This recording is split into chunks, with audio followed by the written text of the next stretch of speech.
Em uma noite cortante de frio, um milionário desacelera o próprio mundo ao notar alguém que todos aprenderam a ignorar. O encontro improvável entre riqueza e abandono revela cicatrizes profundas, onde orgulho, dor e dignidade ainda lutam para sobreviver. Entre gestos silenciosos e verdades não ditas, dois passados se reconhecem como se fossem reflexos quebrados de uma mesma história. Mas quando interesses ocultos e ameaças surgem, esse vínculo inesperado será colocado à prova de uma forma que ninguém poderia prever. Antes de mergulhar nessa história emocionante, já deixa seu like e se inscreve para mais relatos que mostram como um simples gesto pode mudar destinos para sempre.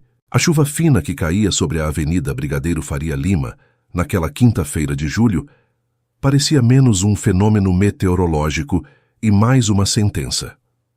Renato Cavalcante saiu do restaurante Amado com o paletó abotoado, os mancais do relógio refletindo a luz amarela dos postes, e parou por um instante sob a marquise para checar o celular.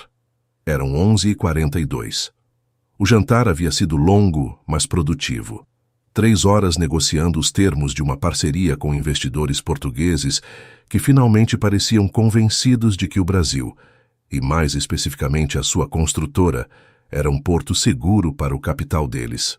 Renato tinha 43 anos e carregava no corpo a compostura de quem aprendeu a ser impecável, porque não tinha outra escolha. Filho de uma mulher que lavou roupa alheia durante 20 anos no Brás, ele construiu tudo sozinho, e a palavra tudo não era metáfora. A R. Cavo Incorporações faturava naquele ano pouco mais de 300 milhões de reais. O escritório na cobertura do edifício que ele mesmo havia erguido na Faria Lima era o tipo de detalhe que ele nunca comentava em entrevistas, mas que nunca passava despercebido. O motorista estava a 2 quarteirões. Renato desceu a calçada molhada com a serenidade de quem domina o próprio passo, até que o viu. Ou melhor, a viu. Do outro lado da rua, encostada na grade de ferro de uma agência bancária já fechada, havia uma mulher. Não uma silhueta indistinta, mas uma presença que prendeu o olhar dele com uma força que ele não soube explicar naquele momento. Ela usava uma jaqueta fina demais para o frio paulistano de julho, calças desbotadas e um par de tênis que já havia cumprido sua vida útil fazia tempo. O cabelo escuro estava úmido, colado ao rosto. Ela não estava pedindo esmola. Não estendia a mão, não olhava para ninguém. Estava apenas ali, encolhida sobre si mesma, como se tentasse ocupar o mínimo de espaço possível no mundo. 2 pessoas passaram por ela nos 30 segundos em que Renato ficou parado. A primeira nem olhou. A segunda desviou levemente o trajeto como se a presença dela representasse algum risco indefinível. Renato conhecia aquele movimento. Havia feito o mesmo, anos atrás, antes de entender o que custava ser ignorado. Ele atravessou a rua. Não havia um plano. Não havia filantropia calculada, nenhuma estratégia de imagem ou impulso de culpa.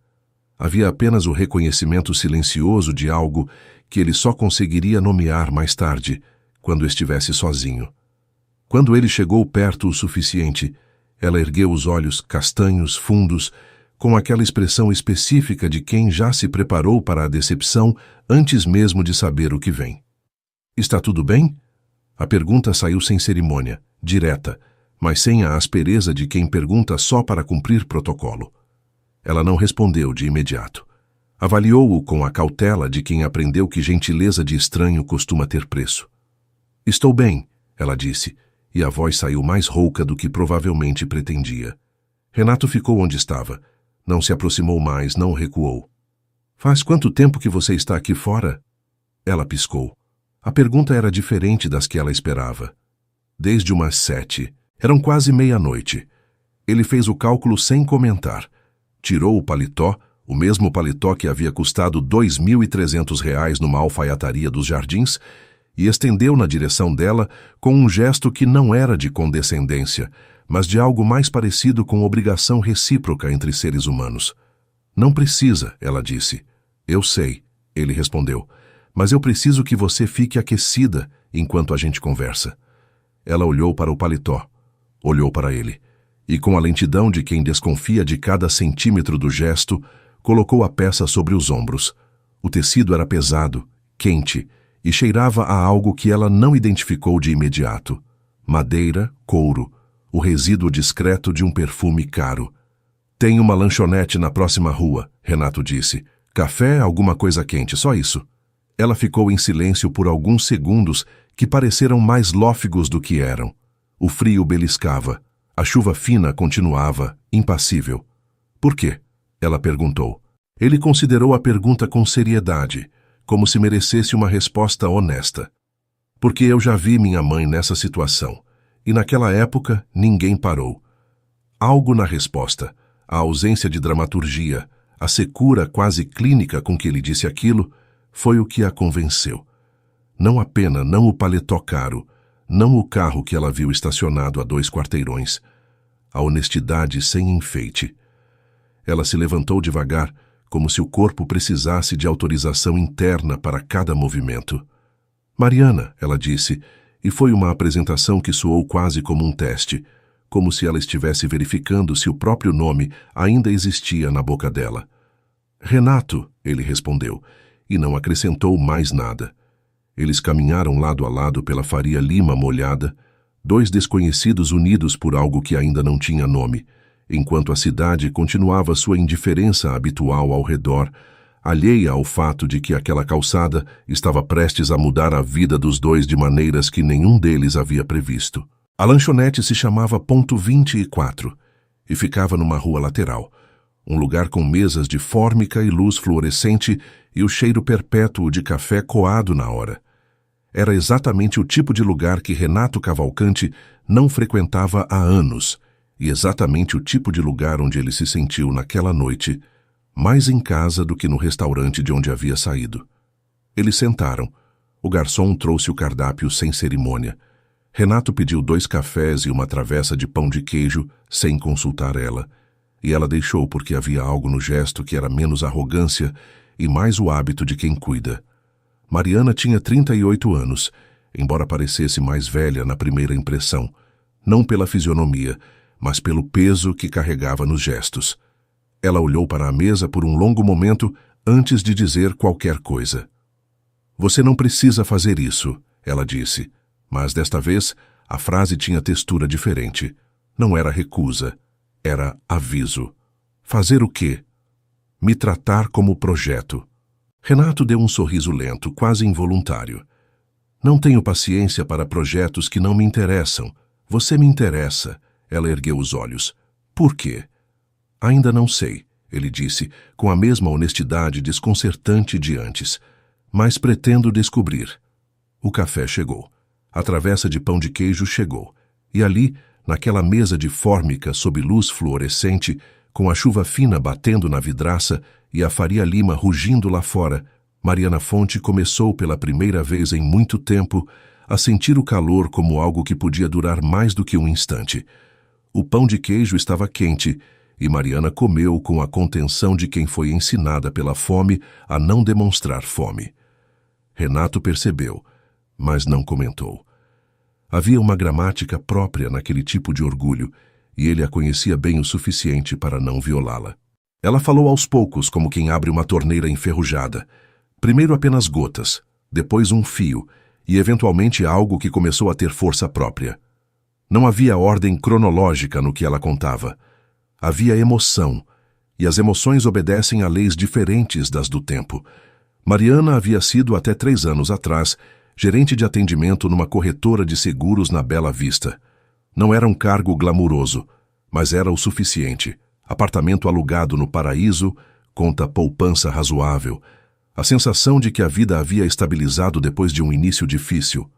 Ela havia crescido em Guarulhos, filha de pai ausente e mãe que trabalhou em fábrica têxtil até o corpo não aguentar mais. Tudo que Mariana tinha, ela havia construído com a teimosia silenciosa de quem não tem rede de proteção.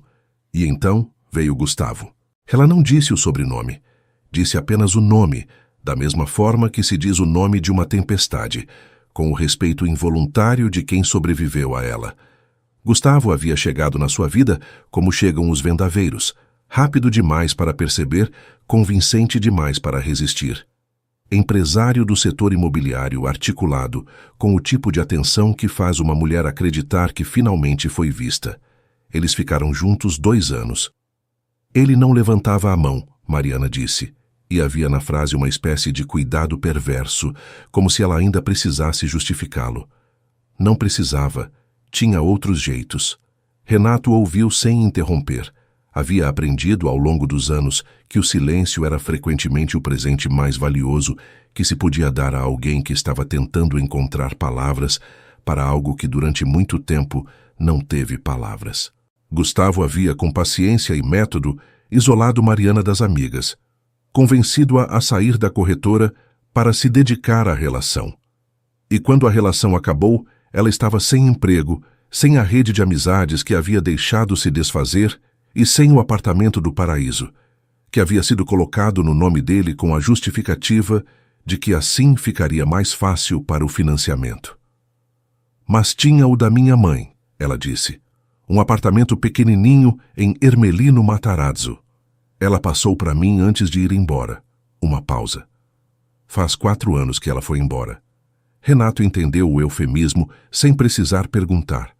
Quando eu fui reivindicar o apartamento, ele já tinha um papel assinado por ela, dando para ele. Renato ficou quieto por um momento. Ela assinou? Eu não sei o que ela assinou. A voz de Mariana não tinha raiva naquele momento. Tinha algo pior, dúvida. Ela já não estava bem no fim. A cabeça ia e vinha. Eu acho que ela não entendeu o que estava assinando. Mas na justiça... Ela fez um gesto vago com a mão. Na justiça, papel é papel. O processo judicial havia durado 18 meses, consumindo a última reserva financeira que ela havia conseguido recompor com trabalhos temporários. O advogado que ela podia pagar não tinha estrutura para enfrentar o escritório que Gustavo contratou. A sentença havia saído há 6 meses, e ela havia perdido.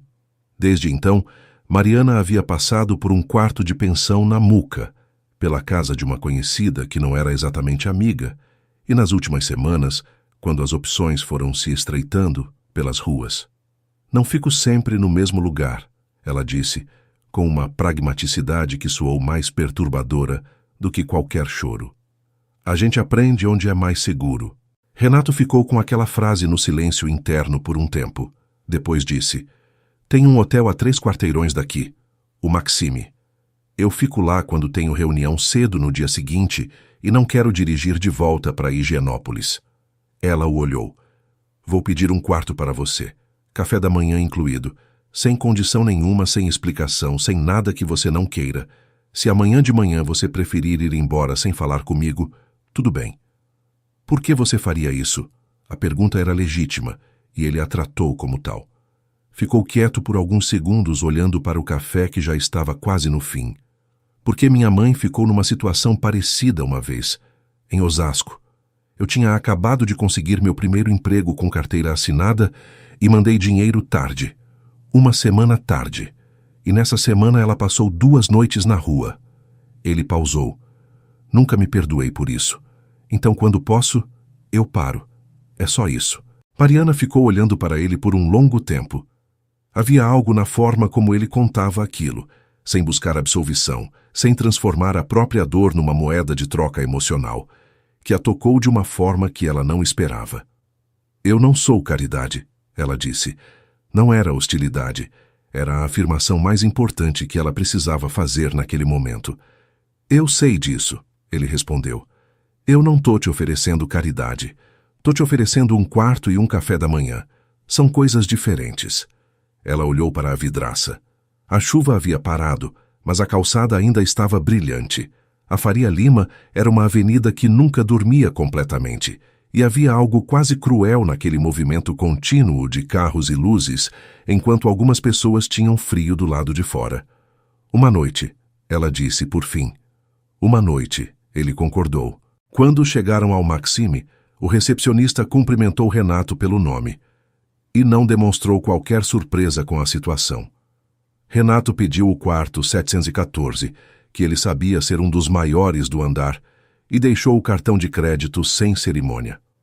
Enquanto o recepcionista processava, Renato se virou para Mariana e disse baixinho: o nome completo dela é Mariana Fonte. O quarto fica no nome dela. Era um detalhe pequeno, mas para Mariana, que havia passado meses sentindo que o próprio nome havia perdido consistência, ouvir aquelas duas palavras ditas em voz alta, com naturalidade, por um estranho que a tratava como pessoa, foi o detalhe que quebrou, por dentro, algo que ela havia construído como proteção e que na verdade era apenas isolamento.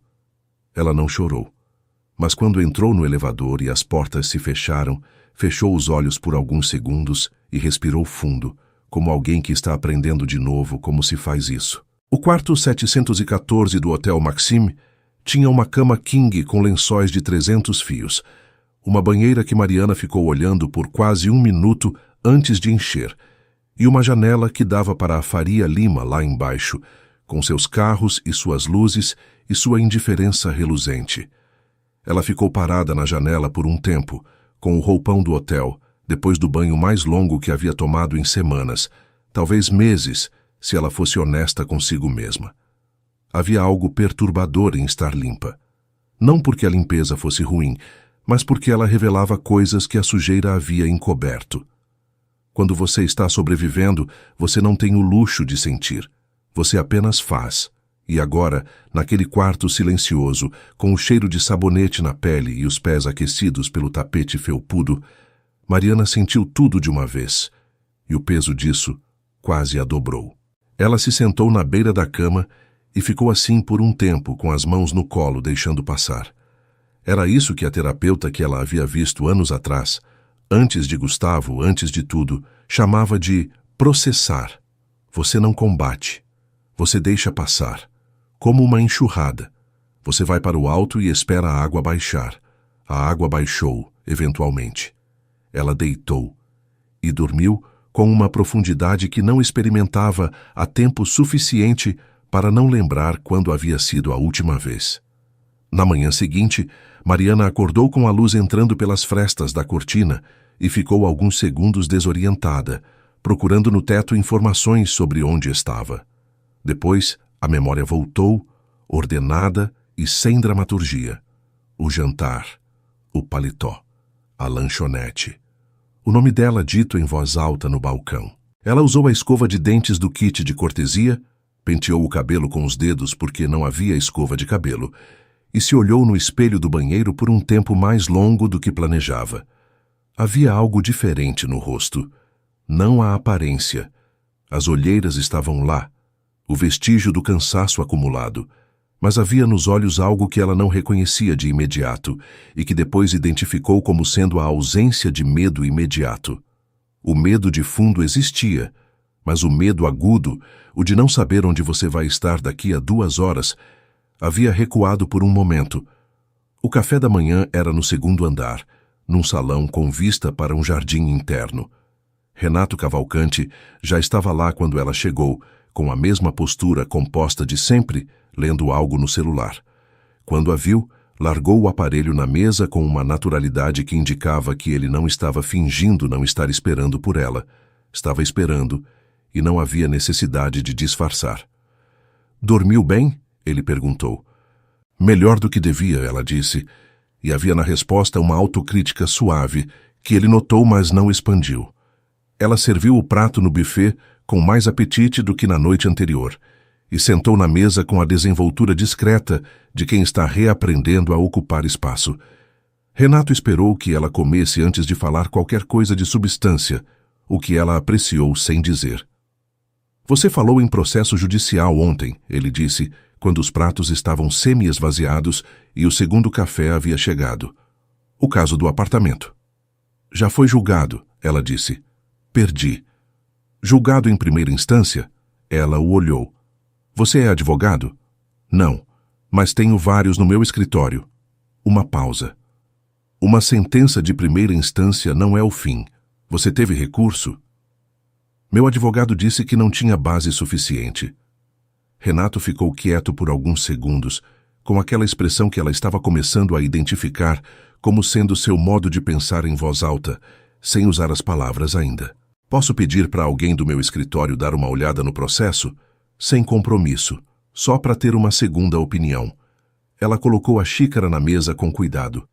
Por que você faria isso? Você vai me perguntar isso toda vez que eu fizer alguma coisa. Enquanto não entender a resposta, sim.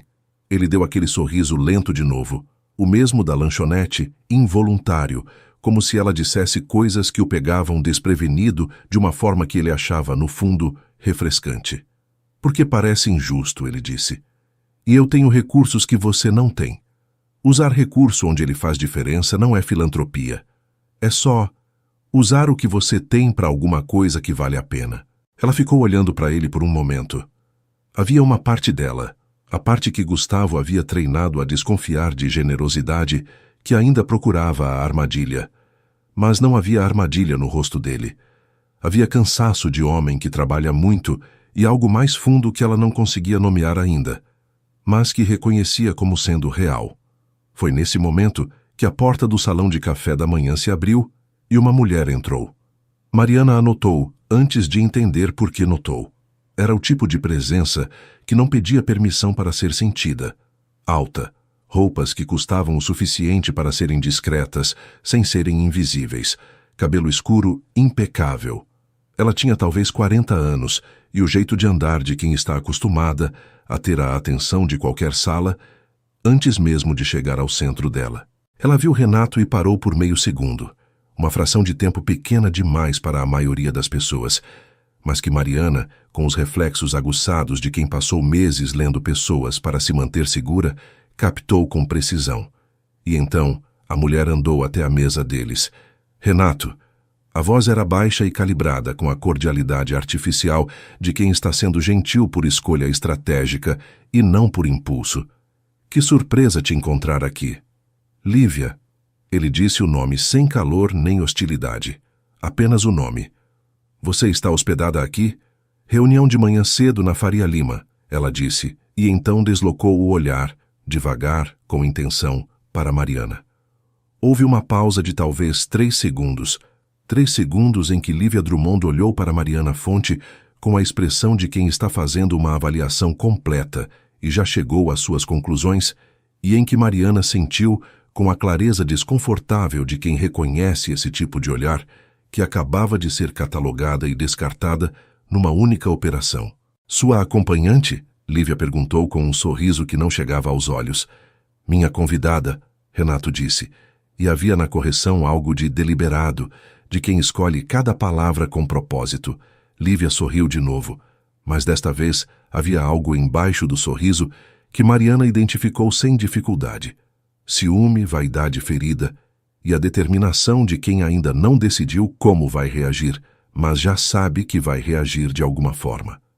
Que gentil da sua parte, disse Lívia, e se despediu com uma leveza que era ela mesma uma forma de descaso, e foi sentar-se numa mesa do outro lado do salão, de onde seria impossível não ver os dois. Renato não comentou. Mariana também não. Mas ambos sentiram, com a certeza de quem reconhece o início de uma complicação, que aquele café da manhã havia acabado de mudar de natureza. Lívia Drummond não era uma pessoa que deixava as coisas por acaso.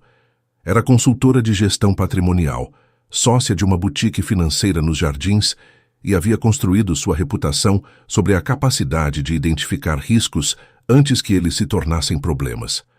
Ela aplicava essa habilidade indiscriminadamente, nos portfólios dos clientes, nas relações sociais e, especialmente, nas situações que ameaçavam aquilo que ela considerava seu. Renato Cavalcante havia sido, por quase 2 anos, algo entre namorado e parceiro estratégico. A relação nunca havia sido definida com clareza, ele evitava rótulos, ela preferia a ambiguidade porque ambiguidade era poder.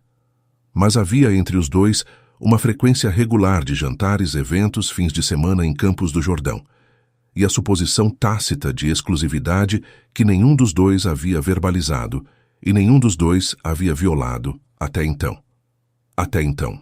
Depois que Renato saiu do salão de café da manhã, havia dito a Mariana que precisava checar o escritório, que o quarto era dela pelo dia se ela quisesse e que mandaria o contato da advogada por mensagem.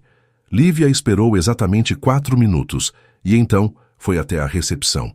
Boa manhã, ela disse ao recepcionista com aquele sorriso que ela havia aprendido a calibrar para produzir cooperação espontânea. Eu sou consultora do Sr. Cavalcante, da R. Savo. Preciso verificar uma reserva que ele fez ontem, o quarto da convidada dele. Há um possível problema com o faturamento. O recepcionista, um rapaz de uns 25 anos chamado Douglas, hesitou.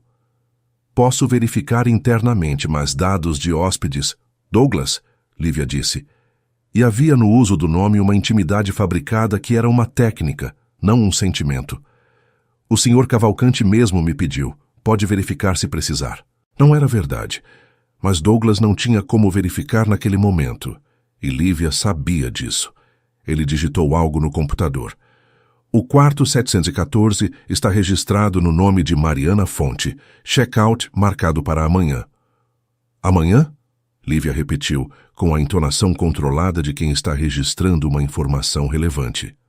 Sim, o Sr. Cavalcante estendeu no check-in. Lívia agradeceu com o mesmo sorriso e foi embora. No elevador de volta para o próprio quarto, ela ficou olhando para o próprio reflexo na porta metálica polida e pensando. Havia uma mulher em situação claramente precária, hospedada num quarto de hotel pago por Renato. Havia algo no jeito com que ele havia dito minha convidada, não uma conhecida, não alguém que eu estava ajudando, que havia soado como uma declaração. Renato não fazia declarações por acidente. Mais tarde, naquele mesmo dia, enquanto Mariana dormia a cesta que o corpo havia cobrado como juros atrasados, o telefone do quarto tocou. Ela acordou desorientada, demorou um instante para lembrar onde estava e atendeu. Aqui é a gerência do hotel, disse a voz, feminina, educada com uma frieza subjacente. Precisamos informar que houve uma inconsistência na reserva do seu quarto. O titular do cartão entrou em contato e informou que a reserva foi feita por engano. Vamos precisar que a senhora regularize diretamente ou que desocupe o quarto até às 18 horas. Mariana ficou quieta por um momento. Havia na mensagem uma lógica impecável e uma falsidade ainda mais impecável. Ela conhecia esse tipo de manobra. Não dessa forma específica, mas com essa estrutura. Criar uma urgência fabricada, colocar a pessoa em posição de defesa, fazer com que o ônus de provar o contrário recaísse sobre quem menos tinha condições de prová-lo. Pode me passar o nome de quem fez esse contato? Ela disse com uma calma que a surpreendeu a ela mesma. Uma pausa. A senhora pode vir à recepção para verificarmos juntos. Vou descer em 10 minutos, ela disse e desligou. Ela colocou as roupas devagar. Respirou. Desceu. Na recepção, havia um gerente de turno diferente do recepcionista da manhã, um homem mais velho, com óculos e expressão profissional. Mariana explicou o que havia sido dito no telefonema. O gerente verificou o sistema com aquela expressão de quem está reconstituindo uma situação embaraçosa. Senhora Fonte, a reserva está ativa e não há nenhuma solicitação de cancelamento registrada aqui. O cartão do Sr. Cavalcante está válido. Ele franziu o senho levemente. Esse telefonema não partiu da gerência. Mariana ficou olhando para ele por um segundo. Partiu de onde, então? Ele não respondeu diretamente, mas havia algo no modo como ele evitou o olhar dela que disse o suficiente. Ela voltou para o quarto e ficou sentada na cadeira perto da janela por um tempo, olhando para a cidade lá embaixo. Havia uma parte dela, a parte que havia aprendido a ser exausta antes mesmo de começar, que quis empacotar as poucas coisas que tinha e ir embora. Era mais fácil. Era o movimento que ela conhecia. Mas havia outra parte, menor mas mais teimosa, que ficou firme. Ela pegou o celular, com a bateria finalmente carregada depois da noite toda na tomada, e abriu a mensagem que Renato havia enviado pela manhã. O contato da advogada chamava-se Doutora Fernanda Assunção. Havia uma nota junto. Ela já sabe que pode ser você. Pode ligar quando quiser. Mariana ficou olhando para a mensagem por um tempo. E então, pela primeira vez em muito tempo, fez algo que havia esquecido como se fazia. Pediu ajuda sem pedir desculpa por precisar. Discou o número. A advogada atendeu no segundo toque, com uma voz objetiva e calorosa ao mesmo tempo. O tipo de profissional que havia aprendido que empatia e competência não são coisas mutuamente exclusivas. Mariana Fonte estava esperando seu contato. Uma pausa breve. O Renato me deu um resumo, mas eu preciso ouvir de você. Pode me contar tudo? E Mariana contou. Desta vez com mais detalhes do que havia conseguido na noite anterior, com a voz mais firme do que esperava e com a sensação crescente, estranha e quase assustadora na sua novidade, de que havia do outro lado da linha alguém que estava ouvindo não por obrigação, mas por convicção. Quando ela desligou, 40 minutos depois, havia anotado 3 datas, 2 nomes e um procedimento. Havia também algo menos tangível, mas mais importante. A sensação de que o processo que ela havia acreditado ser o fim de uma história era, na verdade, apenas um capítulo mal resolvido que ainda podia ser reaberto. Lá fora, a São Paulo do fim de tarde faiscava sob a luz laranja do inverno. Mariana ficou olhando para ela por um tempo e pensou que havia algo na cidade que era ao mesmo tempo brutal e generoso, que te derrubava e te dava de volta de formas que você nunca previa. Ela não sabia ainda o que estava por vir, mas pela primeira vez em muito tempo sentia que queria saber. Renato só soube da manobra do telefonema quando ligou para o hotel à tarde para deixar um recado, e o gerente, com a diplomacia de quem está tentando sinalizar um problema sem criar um incidente, insinuou que havia uma situação delicada que merecia sua atenção. Renato pediu para falar com Mariana diretamente. Ela contou com a mesma economia de palavras de sempre, sem inflar o drama nem minimizar o fato. Ele ouviu, e havia no silêncio que se seguiu uma qualidade diferente dos silêncios anteriores, mais tenso, mais interno. Você sabe quem foi? Ele perguntou. Tenho uma hipótese, ela disse. Eu também. Uma pausa. Você não precisa fazer nada por isso, ela disse. Eu liguei para Fernanda, ela está levantando o caso, estou bem. Havia algo na frase, estou bem, que ele identificou como sendo diferente das outras vezes que ela havia dito algo semelhante. Desta vez soava como verdade, ainda que parcial. Vou passar lá mais tarde, ele disse. Não precisa. Eu sei, ele disse, e ela reconheceu o eco da própria resposta da noite anterior e quase sorriu. Renato desligou e ficou por um momento olhando pela janela do seu escritório no 22º andar do edifício que carregava o seu nome discretamente gravado na entrada. Lá embaixo, a Faria Lima se movia com a urgência de sempre, indiferente aos dramas humanos que se articulavam em seus andares. Lívia Drummond havia sido, durante quase 2 anos, uma presença importante na sua vida. Não da forma como as novelas romantizam, mas da forma como as pessoas importantes costumam ser, complicada, estimulante e, por vezes, exaustiva. Ela era inteligente de um jeito que Renato respeitava, e havia momentos, especialmente no início, em que ele havia se perguntado se aquilo poderia ser algo mais consistente. Mas Lívia tinha uma necessidade de controle que ela mesma provavelmente não reconhecia como necessidade. Ela a chamaria de precisão ou gestão de riscos. E havia, embaixo da competência e do charme, uma tendência de tratar as pessoas como variáveis em uma equação, incluindo ele. O que ela havia feito com Mariana não era um erro de julgamento. Era um padrão. Ele pegou o celular e mandou uma mensagem para Lívia. Curta, direta. Precisamos conversar. Hoje à noite. Você escolhe o lugar. A resposta veio em menos de 2 minutos. Emiliano, às 20. Renato chegou ao Emiliano 5 minutos antes do horário. Lívia chegou exatamente na hora, o que ele sabia ser intencional. Ela nunca chegava atrasada, porque chegar atrasado era sinal de desorganização, e ela nunca chegava adiantada, porque chegar adiantada era sinal de ansiedade. A pontualidade cirúrgica era em si uma afirmação. Eles pediram vinho. Por alguns minutos, falaram de coisas periféricas, o jantar dos portugueses da noite anterior, uma notícia do mercado imobiliário. Renato deixou esse espaço existir porque havia aprendido que confrontos diretos com Lívia tinham rendimento menor do que deixar o silêncio trabalhar. Foi ela quem quebrou. Quem é ela? A pergunta saiu com uma leveza fabricada que não enganava nenhum dos dois. Alguém que precisava de ajuda, ele disse. Renato. A voz tinha um traço de impaciência que ela normalmente escondia melhor. Você hospedou uma desconhecida no hotel, pagou o quarto, mandou advogada. Isso não é ajudar alguém. Depende de como você define ajuda. Você a conhece há menos de 24 horas. Sim. Ele ficou olhando para ela com aquela calma que ela sempre achou difícil de penetrar.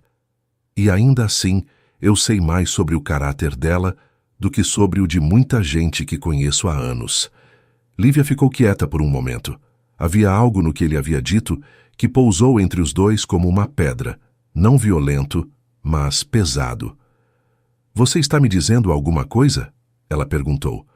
Estou dizendo que o que você fez hoje de manhã não foi aceitável. Ela piscou. Era a primeira vez, em toda a conversa, que ele havia dito algo direto, e o efeito foi precisamente por isso mais impactante. Não sei do que você está falando, ela disse, mas havia na frase um 1/10 de segundo de hesitação que era o suficiente. Lívia. Ele disse o nome sem raiva, com cansaço. O gerente me contou, e eu conheço você bem o suficiente. O silêncio que se seguiu foi de uma qualidade diferente de todos os outros silêncios daquela noite. Era o silêncio de quem foi apanhado não em flagrante, mas em algo pior, na revelação de quem de fato é. Lívia recompôs. Era o que ela fazia. Era talvez a coisa que ela fazia com mais eficiência do que qualquer outra. Eu estava preocupada com você. Eu sei que você acredita nisso, ele disse. Mas preocupação não justifica o que você fez. Ela ficou olhando para o copo de vinho. Por um momento, Renato viu nela algo que raramente aparecia. Vulnerabilidade real. Não a vulnerabilidade performática que ela às vezes usava como ferramenta, mas algo mais nu e mais honesto. Você está acabando com a gente por causa dela? Ela perguntou, e a voz tinha uma rachadura pequena. Eu acho que a gente acabou antes, ele disse com gentileza. Eu acho que os dois sabem disso. Ela não respondeu, mas também não discordou, o que era entre eles uma forma de concordar. Eles terminaram o vinho em silêncio. Renato pagou a conta. Na saída, Lívia ficou parada por um instante na calçada, olhando para a rua com uma expressão que ele não conseguiu ler completamente. Ela não é o que você pensa que é, Lívia disse, de costas para ele. Talvez, ele respondeu, mas eu pretendo descobrir por conta própria. Ela foi embora sem olhar para trás, e Renato ficou parado por um momento na calçada fria, olhando para os carros passarem, pensando que algumas conversas são ao mesmo tempo um fim e um começo, e que raramente você sabe, enquanto está nelas, qual das duas coisas vai pesar mais. Ele pegou o celular e mandou mensagem para Mariana. Pode jantar comigo amanhã? A resposta demorou alguns minutos. Quando veio, tinha apenas 4 palavras. Pode ser no hotel? Ele sorriu para a tela. Pode ser no hotel, ele respondeu. A doutora Fernanda Assunção tinha 41 anos e a reputação de ser o tipo de advogada que não pegava caso que não acreditava poder vencer. Não por aversão ao risco, ela havia passado os primeiros 10 anos da carreira em defensoria pública, o que era uma escola particular de humildade e teimosia, mas porque havia aprendido que energia é recurso finito e que alguns casos precisam ser incendiados por dentro para ganhar fora. O caso de Mariana Fonte ela havia aceitado na tarde da ligação inicial, depois de ouvir o resumo e pedir os documentos por foto no próprio celular. Havia algo no processo que chamou sua atenção imediatamente. A assinatura da mãe de Mariana no documento de cessão do imóvel não estava autenticada por tabelião, mas por um cartório de bairro com número de registro que ela verificou e que havia sido cassado por irregularidades 2 anos antes da data do documento. Era um detalhe pequeno. Era exatamente o tipo de detalhe que um advogado sobrecarregado num processo de menor valor ignoraria. Ela não ignorou. 3 dias depois da ligação inicial, Fernanda ligou para Mariana com o tom específico de quem tem uma notícia que ainda não é certa o suficiente para comemorar, mas já passou do ponto de especulação. Encontrei uma irregularidade no cartório, ela disse, e encontrei uma testemunha. Mariana ficou em silêncio por um momento. Testemunha de quê? De quando o documento foi assinado. Uma vizinha da sua mãe que estava presente no apartamento naquele dia. Uma pausa. Ela não foi ouvida no processo original porque ninguém a procurou. Seu advogado anterior não fez levantamento de testemunhas no prédio. E ela... Ela diz que a sua mãe não sabia o que estava assinando. Ela diz que Gustavo apresentou o papel como sendo uma procuração para questões bancárias. Ela estava lá. Ela viu. Mariana sentou na cadeira perto da janela do quarto 714. Ela havia ficado no hotel mais do que a noite prometida, porque Renato havia renovado a reserva sem alarde e ela havia, depois de alguma resistência interna, aceitado, e ficou olhando para a cidade com os olhos ligeiramente úmidos. Isso é suficiente? Ela perguntou. Não é certeza, mas é base para recurso, e com a irregularidade do cartório, o juiz de segunda instância vai ter que revisitar. Fernanda fez uma pausa. Não vou te prometer vitória, mas vou te prometer que agora temos argumento. Era o suficiente. Mais do que suficiente. Naquela noite, Mariana desceu para o restaurante do hotel onde Renato havia reservado uma mesa pequena, perto da janela, longe das outras mesas, com o pragmatismo de quem planeja espaços com o mesmo cuidado que planeja conversas. Ela havia comprado uma blusa simples num armarinho perto do hotel, a primeira peça de roupa nova em meses, e havia se olhado no espelho antes de descer com a sensação de estar se reaprendendo. Renato estava de terno sem gravata, relaxado de uma forma que ela havia percebido ser seu estado padrão quando não estava em modo de trabalho. Ele se levantou quando ela chegou e havia no gesto algo que não era formalidade, mas consideração. O tipo de coisinha pequena que diz mais do que discursos. Fernanda ligou, ela disse antes mesmo de sentar. Eu sei. Ela me mandou mensagem. Ele esperou. Como você está? Assustada, ela disse com honestidade. Quando as coisas começam a melhorar, eu fico esperando o momento em que elas pioram de novo. Isso tem nome, ele disse. Eu sei o nome, ela respondeu. Não quer dizer que desaparece só por saber. Ele concordou com a cabeça, sem a urgência de consertar o que ela havia dito, e foi esse não conserto que a fez relaxar um pouco mais na cadeira. Eles jantaram com a lentidão de quem não tem mais nenhum compromisso naquela noite, e a conversa foi se aprofundando por camadas. Primeiro o processo, depois o passado de cada um, depois as coisas mais imponderáveis que as pessoas só contam quando estão começando a confiar de verdade. Renato falou sobre a construtora com o orgulho contido de quem fez algo grande, mas não quer parecer que se importa com o tamanho. Falou sobre a mãe, Dona Benedita, que ainda morava no Brás e que ia até a construtora uma vez por mês, checar se o filho não tinha enlouquecido de vez. Falou sobre a sensação estranha de ter chegado num lugar que quando jovem era apenas uma abstração, e descobrir que o lugar em si não era o ponto. O que é o ponto? Mariana perguntou. Ele ficou quieto por um momento. Poder parar quando quero, ele disse por fim. Poder cruzar uma rua e não ter que continuar andando só porque é isso que todo mundo faz. Ela entendeu o que ele estava dizendo, não como metáfora, mas como declaração. Quando o jantar acabou e eles subiram juntos no elevador, ela para o 714, ele para o 1102, onde ficava sua suíte habitual, houve entre os dois aquele tipo de silêncio que não é vazio, mas cheio, o tipo que antecede algo que nenhum dos dois ainda nomeou, mas que ambos já sabem que existe. No 7º andar, as portas abriram. Mariana saiu. Virou-se no corredor. Renato. Ele olhou. Obrigada. Não pelo quarto. Ela fez uma pausa procurando as palavras exatas. Por ter cruzado a rua. Ele ficou olhando para ela por um segundo, que durou mais do que um segundo. Eu também precisava cruzar, ele disse, com a voz um pouco mais baixa do que o normal. As portas fecharam. Ela caminhou pelo corredor até o quarto, abriu a porta e ficou parada por um momento no escuro antes de acender a luz.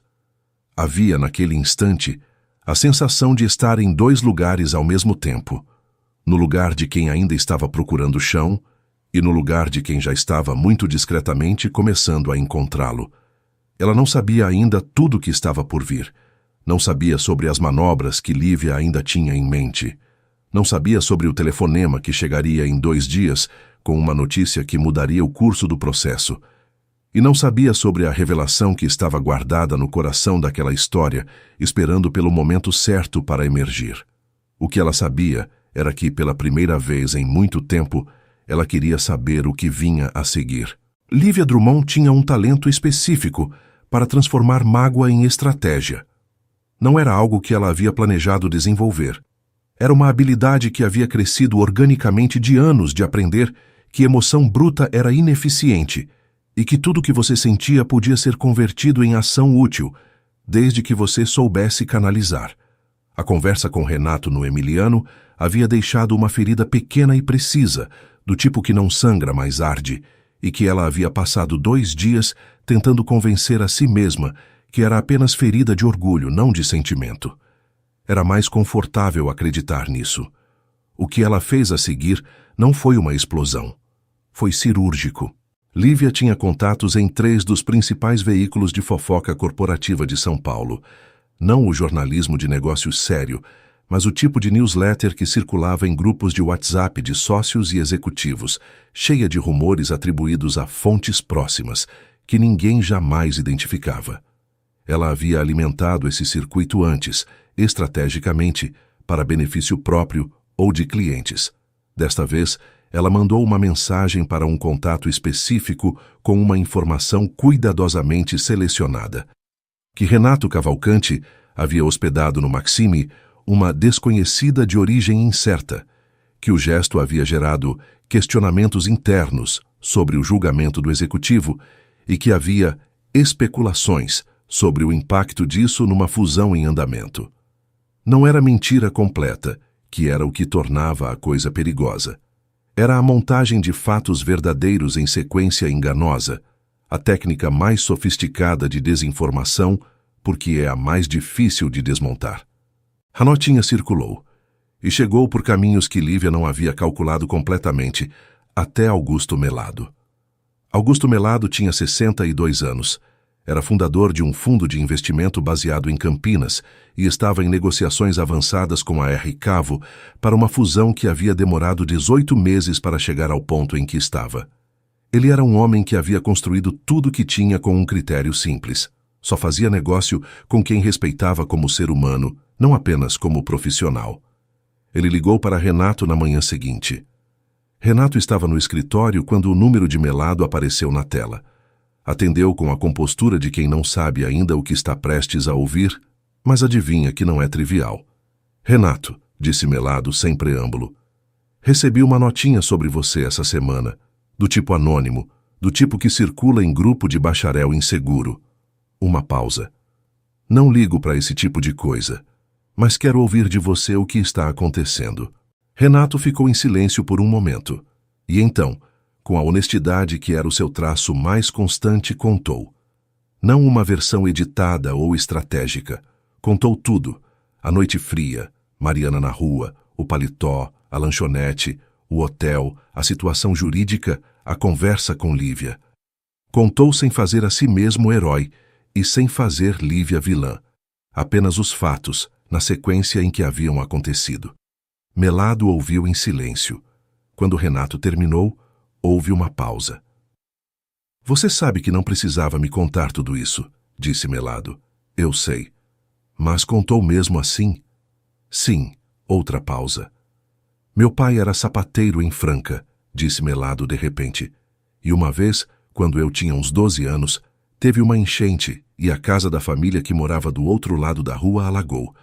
Todo mundo no bairro ficou olhando. Meu pai atravessou com uma bota na mão. Uma pausa mais curta. Eu nunca esqueci isso. Renato ficou quieto.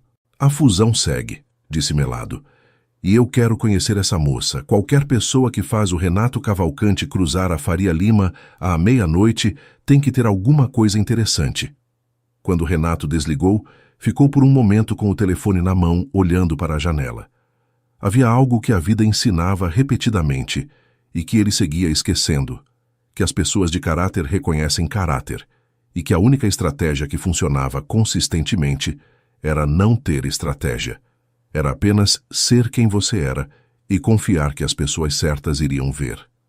Enquanto isso, do outro lado da cidade, as ações de Lívia estavam encontrando o seu ponto de retorno. O recepcionista Douglas havia ficado com aquilo pesando há dias.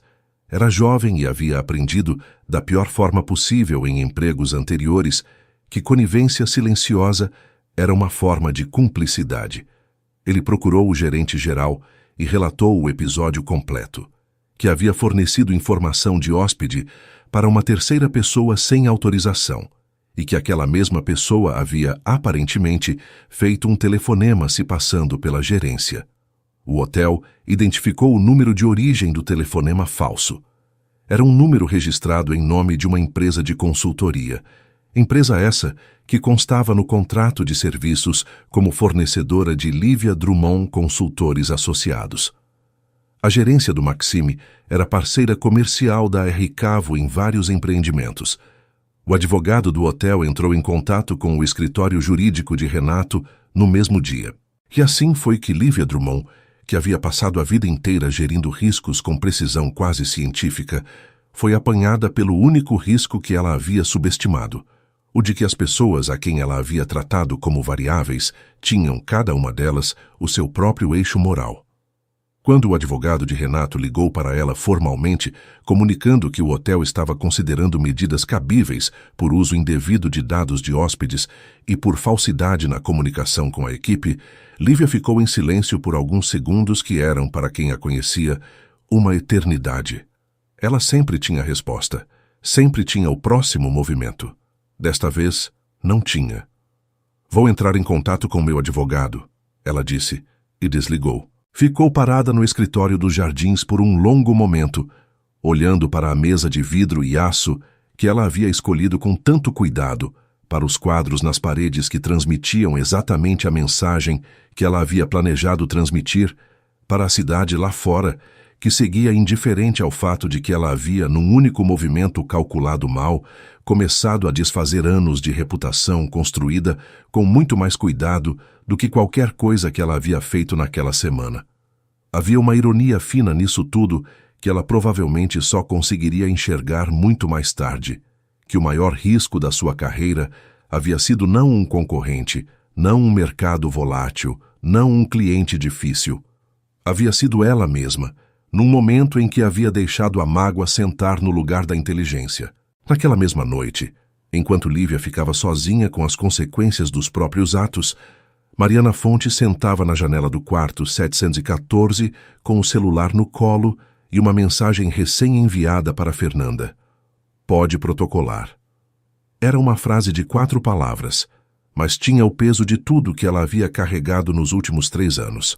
Era a frase de alguém que havia, finalmente, deixado de pedir desculpa por existir e por ter sido prejudicada. Era a frase de alguém que ainda não sabia de tudo que estava prestes a vir à tona.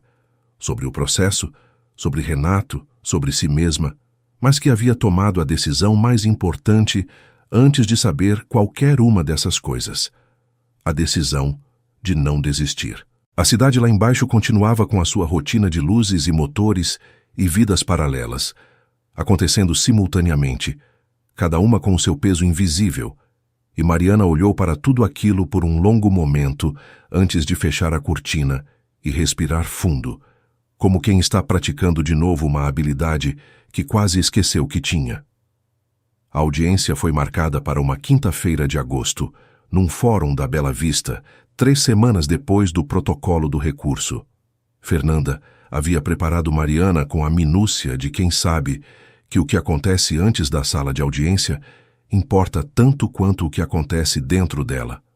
Você vai sentar, vai ouvir, e quando for a sua vez de falar, você fala apenas o que combinamos. A advogada havia dito no encontro 2 dias antes. Não deixa a emoção virar argumento. A emoção é real, mas o argumento precisa ser mais forte que ela. Mariana havia ouvido e concordado, e havia passado a noite anterior entre o sono e a vigília, com fragmentos da vida da mãe surgindo na memória, com aquela nitidez específica das lembranças que ficam guardadas por anos e só aparecem quando você está sozinha de madrugada. Dona Benedita, sentada na varanda do apartamento de Ermelino Matarazzo, com o cheiro de café e a rádio de fundo. Dona Benedita passando a mão no cabelo dela quando era mais jovem, com aquela firmeza carinhosa que era a linguagem de amor delas, porque as palavras nem sempre saíam fáceis. Dona Benedita nos últimos anos, com a cabeça indo e vindo, confundindo datas e nomes, mas reconhecendo sempre a voz da filha, sempre. Aquele apartamento era o único bem concreto que Dona Benedita havia acumulado em vida. Era uma coisa pequena do ponto de vista de quem olha de fora. Era tudo do ponto de vista de quem entende o que representa. Renato havia oferecido levá-la ao fórum. Ela havia declinado, não por orgulho, mas porque havia algo naquele dia que precisava ser dela. Ela chegou com Fernanda 40 minutos antes do horário e ficou sentada no corredor do fórum com os joelhos juntos e as mãos no colo, olhando para o movimento de processos e pessoas e funcionários com pastas, pensando que havia algo quase absurdo no fato de que vidas inteiras se decidiam em corredores como aquele, sob luz fluorescente e cheiro de papel velho. Do outro lado do corredor, Gustavo chegou com 2 advogados e um terno que custava o suficiente para ser notado. Ele a viu. Ela o viu. Houve entre os dois um segundo de contato visual que ela havia ensaiado mentalmente dezenas de vezes e que, quando aconteceu de verdade, foi muito mais simples do que ela havia esperado. Ela não sentiu raiva, não sentiu medo. Sentiu com uma clareza que a surpreendeu quase nada e percebeu que quase nada era, naquele contexto, exatamente o que precisava sentir. Ele desviou o olhar primeiro. A audiência durou 2h30. Fernanda apresentou o laudo do cartório cassado com a precisão de quem havia esperado por esse momento. Apresentou o depoimento de Dona Cecília, que havia ido pessoalmente ao fórum com 81 anos e uma memória mais firme do que a maioria das pessoas na sala, e que descreveu, com uma objetividade de quem simplesmente estava relatando o que havia visto, o dia em que um homem que ela não conhecia havia chegado ao apartamento com papéis e saído com uma assinatura que ela não havia entendido na hora, mas que depois, com o tempo, havia ficado remoendo. O juiz de segunda instância era um homem de uns 55 anos, com a expressão cansada de quem viu muita coisa, mas que havia no olhar uma atenção que Mariana notou e que Fernanda havia descrito antes como o tipo de juiz que ainda lê os autos de verdade. Ele fez perguntas, ouviu as respostas, fez mais perguntas, e então veio o momento que mudou tudo. Um dos advogados de Gustavo, tentando desqualificar o depoimento de Dona Cecília, fez uma pergunta sobre a capacidade cognitiva de Dona Benedita na época da assinatura, e ao fazê-lo, apresentou um laudo médico que, segundo ele, demonstrava que ela estava em plena capacidade. Fernanda ficou quieta por um segundo, e então pediu para examinar o documento. O laudo era datado de quase 1 ano antes da assinatura em questão, e havia nele, no campo de observações, uma anotação que o médico havia feito e que ninguém até aquele momento havia prestado atenção, uma referência a episódios de confusão temporal e dificuldade em compreender documentos complexos, com a recomendação de que a paciente fosse acompanhada por familiar em situações que envolvessem decisões jurídicas ou financeiras. Era o próprio laudo de Gustavo que enterrava o argumento de Gustavo. Fernanda leu o trecho em voz alta, devagar, para que cada palavra ficasse no ar da sala com o peso que merecia. Houve um silêncio. O advogado de Gustavo tentou contextualizar. O juiz ergueu a mão com o gesto de quem não precisa ouvir mais. Mariana ficou com os olhos fixos no ponto indefinido à sua frente, porque se olhasse para Fernanda, ia chorar, e ela havia prometido a si mesma que não ia chorar. Conseguiu por exatamente 2 minutos depois que o juiz encerrou a sessão com a informação de que o processo seria reaberto para instrução complementar e que havia, à luz das novas evidências, fundamento sólido para a revisão da sentença anterior. Saiu do fórum com Fernanda e ficou parada na calçada por um momento, com o sol de agosto batendo no rosto, e então chorou.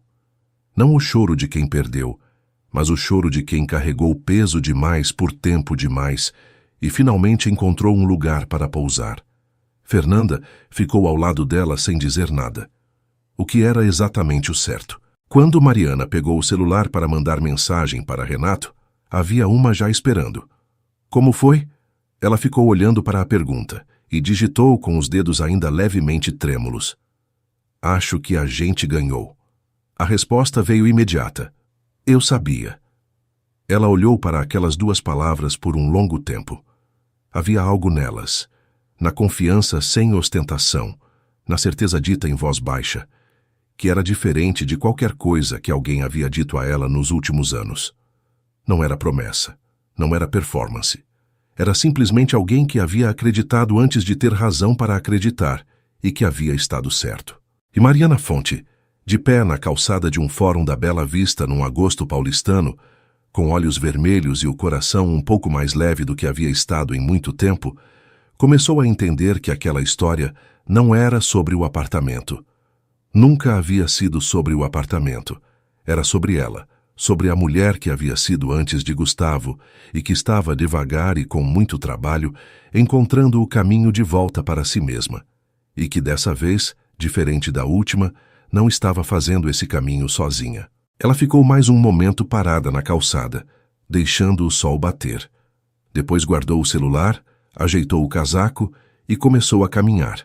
Não com pressa, não com destino imediato, mas com o passo de quem está reconhecendo o próprio chão debaixo dos próprios pés.